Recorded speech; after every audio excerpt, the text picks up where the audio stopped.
Hello guys, অনেক দিন ধরে ভাবছি ঘুরতে যাব। ফাইনালি আজকে বেরিয়ে পড়লাম ঘুরতে যাওয়ার উদ্দেশ্যে। আর ঘুরতে যাওয়ার কথা শুনলে কার না ভালো লাগে। আমাদের বাসও ফাইনালি চলে এসছে।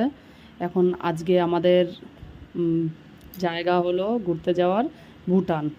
গৌরাঙ্গ সেতুর উপর দিয়ে রওনা দিয়ে দিলাম আমরা ভুটান যাওয়ার উদ্দেশ্যে।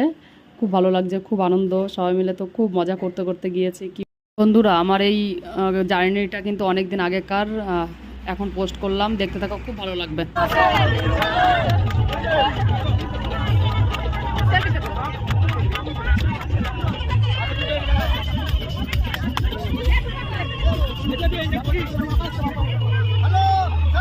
ফাইনালি সবাই আনন্দ করতে করতে কোচবিহার রাজবাড়িতেও চলে আসলাম। এইখানে একটু টাইম পাস করে সবাই মিলে ঘুরে তারপর আবার চলে গেলাম ওইখান থেকে বাইরের প্রাকৃতিক দৃশ্য দেখতে দেখতে ভুটানে চলে গেলাম। ওইখান থেকে কিছু পাহাড়ি